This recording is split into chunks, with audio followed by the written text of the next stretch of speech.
Dear students, welcome to Bosco Campus Vision. This is Ajay, Assistant Professor, Don Bosco College, Kottayam. In this video, I discuss the fourth part of the topic, Classification of Intellectual Property Rights from the subject Corporate Regulations for BBA Semester 3 students of the Kerala University. Seventh classification of intellectual property rights is Layout Design for Integrated Circuits. Semiconductor integrated circuit means a product having transistors and other circuitry elements which are inseparably formed on a semiconductor material or an insulating material or inside the semiconductor material and designed to perform an electronic circuitry function. Intellectual property rights in the classification ഏഴാമത്തതാണ് Layout Design for Integrated Circuits. Integrated circuits നമ്മൾ IC എന്ന് നമ്മൾ വിളിക്കാറുണ്ട്. പല electronic ഉപകരണങ്ങളിനകത്തും IC ചിപ്പുകൾ അല്ലെങ്കിൽ ICകൾ പ്രവർത്തിക്കാറുണ്ട്. ഇപ്പോൾ computer ആയാലും അതുപോലുള്ള ഇലക്ട്രോണിക് ഗാഡ്ജറ്റ്സ് ആയാലും ഇതിനകത്തെല്ലാം IC ഇൻ്റഗ്രേറ്റഡ് സർക്യൂട്ട്സ് ഉണ്ടായിരിക്കും. അപ്പോൾ ഇവിടെ സെമി കണ്ടക്ടർ ഇൻ്റഗ്രേറ്റഡ് സർക്യൂട്ട് ആണ് ഉദ്ദേശിക്കുന്നത്. സെമി കണ്ടക്ടർ IC അതാണ് ഇവിടെ ഉദ്ദേശിക്കുന്നത്. അപ്പോൾ ഏതൊക്കെ പ്രോഡക്റ്റിനകത്താണോ ട്രാൻസിസ്റ്റേഴ്സും അതേപോലെ സർക്യൂട്ടറി എലമെൻസും ഉള്ളത് ഇതിനെയൊക്കെയാണ് സെമി കണ്ടക്ടർ ഇൻ്റഗ്രേറ്റഡ് സർക്യൂട്ട് എന്ന് വിളിക്കുന്നത്. അപ്പോൾ ഇത്തരം കാര്യങ്ങൾ ചില സെമി കണ്ടക്ടർ മെറ്റീരിയലിനകത്ത് ഉണ്ടാകാം, അതിന് സെപ്പറേറ്റ് ചെയ്തെടുക്കാൻ പറ്റത്തില്ല. അല്ലെങ്കിൽ ഒരു ഇൻസുലേറ്റിംഗ് മെറ്റീരിയലിനകത്തായിരിക്കും ഈ semiconductor integrated circuits design ചെയ്തിരിക്കുന്നത്, അല്ലെങ്കിൽ ഒരു സെമി കണ്ടക്ടർ മെറ്റീരിയലിനകത്തുള്ളിൽ തന്നെ ആയിരിക്കാം. ഈ സെമി കണ്ടക്ടർ ഇൻ്റഗ്രേറ്റഡ് സർക്യൂട്ട് എന്ന് പറയുന്നത് ഈ ICയുടെ ഉപയോഗം അല്ലെങ്കിൽ അതിൻ്റെ പ്രവർത്തനം എന്ന് പറയുന്നത് ഇലക്ട്രോണിക് സർക്യൂട്ടറി ഫങ്ഷനാണ്. ഇലക്ട്രോണിക് ഉപകരണങ്ങളിൽ പ്രവർത്തിക്കുന്ന IC സെമി കണ്ടക്ടർ ICs ആണ്, അല്ലെങ്കിൽ ഇൻ്റഗ്രേറ്റഡ് സർക്യൂട്ട്സ് ആണ്. അപ്പോൾ ഇത്തരത്തിൽ ഇൻ്റഗ്രേറ്റഡ് സർക്യൂട്ട്സ് ICകൾ നിർമ്മിക്കുന്ന വ്യക്തികൾക്ക് അല്ലെങ്കിൽ കമ്പനികൾക്ക് അവർക്കൊരു പ്രൊട്ടക്ഷൻ വേണം. അവർക്ക് ആ ഡിസൈൻ മറ്റാർക്കും ആ ICയുടെ ഡിസൈൻ ചൂസ് ചെയ്യാനായിട്ട് സാധിക്കില്ല. അത്തരത്തിലുള്ളൊരു പ്രൊട്ടക്ഷനാണ് ഇതിലൂടെ ഉദ്ദേശിക്കുന്നത്. അതിനുവേണ്ടിയാണ് layout design for integrated circuits എന്ന ഒരു പ്രൊട്ടക്ഷൻ ഈ മേഖലയിൽ നൽകുന്നത്. The aim of the Semiconductor Integrated Circuits Layout Design Act 2000 is to provide protection of intellectual property right or IPR in the area of semiconductor integrated circuit layout designs and for matters connected therewith or incidental thereto. The SICLD Act empowers the registered proprietor of the layout design an inherent right to use the layout design, commercially exploit it and obtain relief in respect of any infringement. ഇവിടെ semiconductor integrated circuit layout design act 2000 എന്നൊരു നിയമം പാസ്സാക്കിയിട്ടുണ്ട്. ഈ നിയമത്തിൻ്റെ ഉദ്ദേശം എന്ന് പറയുന്നത് semiconductor integrated circuit layout ഡിസൈൻസിന്, ഈ IC നിർമ്മിക്കുന്ന ഈ ഡിസൈൻസിന് പ്രൊട്ടക്ഷൻ നൽകുക എന്നുള്ളതാണ് ഉദ്ദേശം. Semiconductor integrated circuit layout design എന്ന് പറയുന്നത് ഒരു ഇൻ്റലക്ച്വൽ പ്രോപ്പർട്ടിയാണ്. ഈ ഇൻ്റലക്ച്വൽ പ്രോപ്പർട്ടിക്ക് സംരക്ഷണം കൊടുക്കുക എന്നതാണ് ഈ ആക്ടിൻ്റെ ലക്ഷ്യം. ഈ ആക്ടിനെ semiconductor integrated circuit layout design ആക്ടിനെയാണ് നമ്മൾ ചുരുക്കി SICLD ആക്ട് എന്ന് പറയുന്നത്. അപ്പോൾ ഈ SICLD ആക്ടിൻ്റെ പ്രത്യേകത എന്ന് വെച്ച് കഴിഞ്ഞാൽ ഒരു semi conductor integrated circuit layout design അത് തയ്യാറാക്കിയിരിക്കുന്ന അതിൻ്റെ ഉടമസ്ഥന്, പ്രൊപ്രൈറ്റർക്ക് ഈ ലേഔട്ടിൽ ഒരു ഇൻഹറൻറ്റ് റൈറ്റ്, അതായത് തുടക്കം മുതൽ തന്നെ ഒരു അവകാശം അദ്ദേഹത്തിന് സിദ്ധിക്കുന്നു. അതിതാണ് ആ ലേഔട്ട് ഡിസൈൻ അദ്ദേഹത്തിന് ഉപയോഗിക്കാനും അത് കമേഴ്ഷ്യലി എക്സ്പ്ലോയിറ്റ് ചെയ്യാൻ, വാണിജ്യപരമായി അത് വിൽക്കുകയും മറ്റു കാര്യങ്ങളും ചെയ്ത് കമേഴ്ഷ്യലി എക്സ്പ്ലോയിറ്റ് ചെയ്യാനും, അതേപോലെ തന്നെ ഇതിനകത്ത് എന്തെങ്കിലും ഇൻഫ്രിഞ്ച്മെൻറ്റ് മറ്റുള്ളവർ അത് ദുരുപയോഗപ്പെടുത്തി കഴിഞ്ഞാൽ അതിൽ നിന്നൊക്കെ മുക്തി ലഭിക്കാനുള്ള അവകാശം ഈ ആക്ടിലൂടെ ഇതിൻ്റെ പ്രൊപ്രൈറ്റർക്ക്, semiconductor integrated circuit layout ഡിസൈനിൻ്റെ പ്രൊപ്രൈറ്റർക്ക് ലഭിക്കുകയും ചെയ്യുന്നു. ഇതാണ് ഈ ആക്ടിൻ്റെ പ്രത്യേകത എന്ന് പറയുന്നത്. നമുക്കറിയാം IC അല്ലെങ്കിൽ ഇൻ്റഗ്രേറ്റഡ് സർക്യൂട്ട്സ് എന്ന് വെച്ചാൽ വളരെ കോംപ്ലിക്കേറ്റഡ് ആയിട്ടുള്ള സർക്യൂട്ടുകളാണ്. ഇത് പല ഇലക്ട്രോണിക് ഉപകരണങ്ങളിലും സർക്യൂട്ടറി ഫങ്ഷൻസ് നിർവഹിക്കാൻ വേണ്ടി ഉള്ള ഡിസൈൻസാണ്. അപ്പോൾ ഇത് കണ്ടുപിടിക്കുന്ന ആൾക്കാർക്ക് അതിൻ്റെ നേട്ടം ഉണ്ടാകണം. അപ്പോൾ ആ നേട്ടം മറ്റുള്ളവർ ദുരുപയോഗപ്പെടുത്തുകയാണെങ്കിൽ അതിൽ നിന്നൊക്കെ സംരക്ഷണം കിട്ടാൻ വേണ്ടിയാണ് SICLD ആക്ട് തന്നെ ഉള്ളത്. The initial term of registration is for 10 years. Thereafter, it may be renewed from time to time.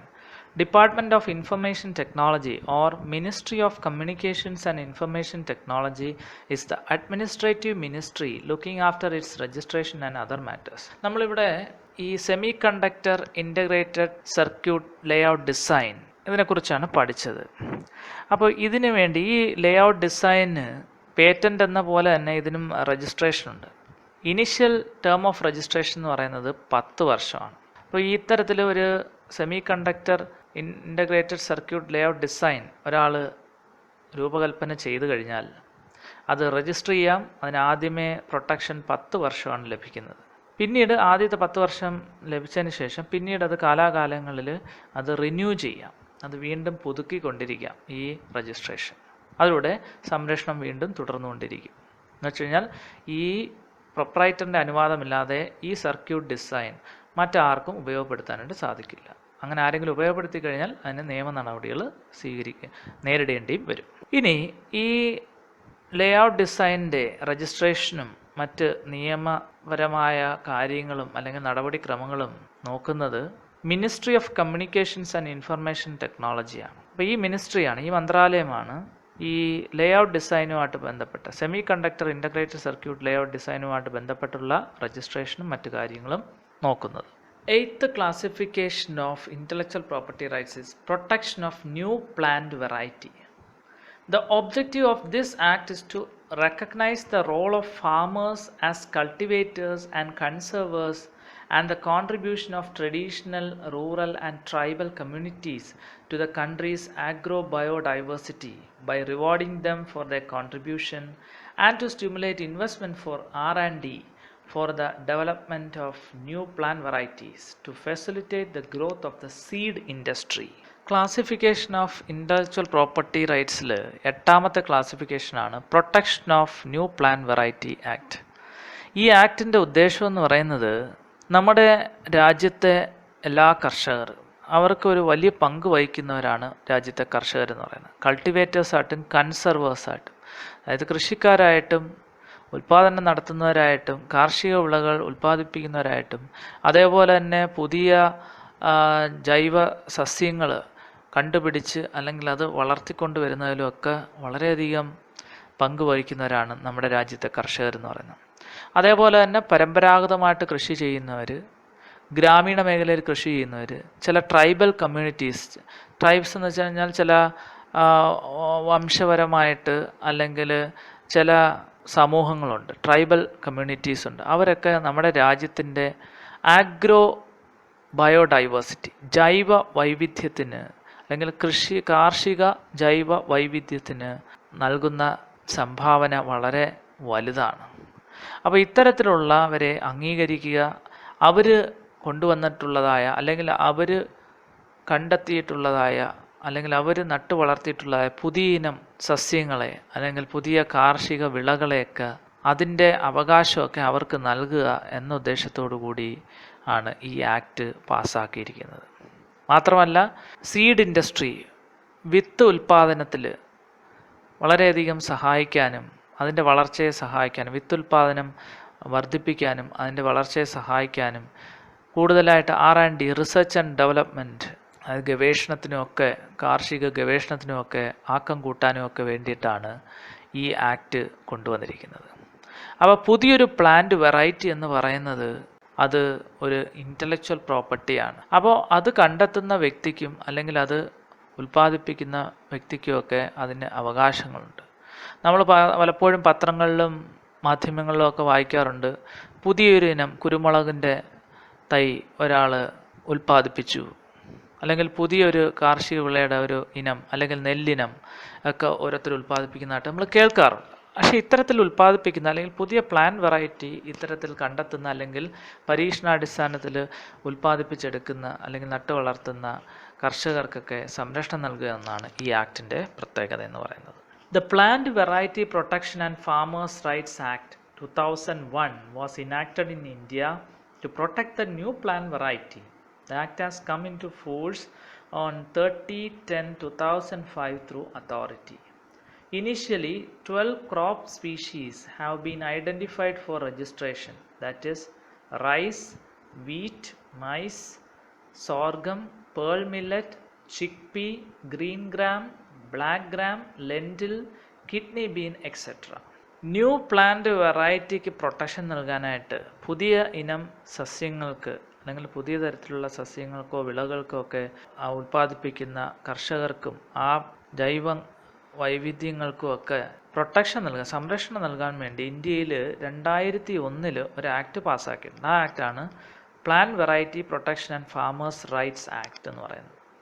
ഇത് ഇന്ത്യയിൽ നിലവിൽ വന്നത് 2005 തുടക്കത്തിൽ 12 വിളകളെ ഇതിനു വേണ്ടി രജിസ്ട്രേഷന് വേണ്ടി ഈ ആക്ടിൻ്റെ പരിധിയിൽ കൊണ്ടുവരാനായിട്ട് ശ്രമിച്ചിട്ടുണ്ട്. ആ 12 വിളകളാണ്: ഒന്ന് റൈസ്, നമുക്കറിയാം, നെല്ല്, വീറ്റ്, ഗോതമ്പ്, മൈസ്, ചോളം അല്ലെ അമേരിക്കൻ ചോളം എന്നൊക്കെ പറയും.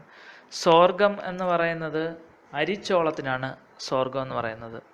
അതേപോലെ തന്നെ പേൾ മില്ലറ്റ്. പേൾ മില്ലറ്റ് എന്ന് വെച്ചാൽ കമ്പ് എന്നാണ് ഇതിൻ്റെ, കമ്പു എന്നാണ് ഇതിൻ്റെ മലയാളത്തിലുള്ള പേര്. മില്ലറ്റ്സ് എന്ന് പറയുന്ന ചെറുധാന്യങ്ങൾക്കാണ് ഈ മില്ലറ്റ്സ് എന്ന് പറയുന്നത്. അപ്പോൾ മില്ലറ്റ് എന്ന് പറയുന്നത് ഏതെങ്കിലും ഒരു ധാന്യമല്ല, 6-7 ധാന്യങ്ങൾ ഉൾപ്പെടുന്നതാണ് ഈ മില്ലറ്റ്സ് എന്ന് പറയുന്നത്. അതിൽ കമ്പു, ചാമ, മണിച്ചോളം എന്നൊക്കെ പലതും ഈ മില്ലറ്റ്സിനകത്ത് ഉൾപ്പെടുന്നതാണ്. അതിനകത്ത് ഈ പേൾ മില്ലറ്റ് എന്ന് പറയുന്നത് കമ്പു എന്ന് പറയും. ഒരു തരത്തിലുള്ള ചെറുധാന്യമാണ്. അതേപോലെ ചിക്പീ, വെള്ളക്കടല, ഗ്രീൻ ഗ്രാം, നമുക്കറിയാം ചെറുപയർ, ബ്ലാക്ക് ഗ്രാം, ഉഴുന്നുപരിപ്പ്, ലെൻറ്റിൽ, തൂവരപ്പരിപ്പ്, കിഡ്നി ബീൻ, വൻപയർ. അപ്പോൾ ഇത്തരത്തിലുള്ള 12ഓളം ക്രോപ്സ് എന്ന് വെച്ചാൽ വിളകളെ, കാർഷിക വിളകളെ ഈ ആക്ടിൻ്റെ പരിധിയിൽ കൊണ്ടുവരാനായിട്ട് രജിസ്ട്രേഷന് വേണ്ടി ശ്രമിച്ചിട്ടുണ്ട്. അപ്പോൾ ഇതെല്ലാം സംരക്ഷിക്കാൻ വേണ്ടിയിട്ടാണ്. ഇതെല്ലാം വെറൈറ്റിയാണ്, പല വിവിധങ്ങളായ ധാന്യ ശേഖരങ്ങളാണ് നമ്മുടെ രാജ്യത്ത് ഉൽപ്പാദിപ്പിക്കപ്പെടുന്നത്. അപ്പോൾ ഇതിൻ്റെയൊക്കെ അവകാശങ്ങൾ, ഇതിൻ്റെയൊക്കെ ഈ വെറൈറ്റീസ് ഓഫ് പ്ലാന്റ്സ് ഡെവലപ്പ് ചെയ്യുന്ന ഫാമേഴ്സ്, കർഷകർക്ക് അല്ലെ കൾട്ടിവേറ്റേഴ്സിനൊക്കെ സംരക്ഷണം കൊടുക്കുക എന്നുള്ള ഉദ്ദേശത്തിലാണ് ഈ ആക്ട് രൂപമെടുത്തിരിക്കുന്നത്. Assignment questions. First question, what is integrated circuits layout design act? Second question, what is protection of new plant variety act? I hope all of you understood the fourth part of the topic, classification of intellectual property rights, quite well. For more information and classes, please subscribe the YouTube channel of our college, Bosco Campus Vision. Thank you for listening.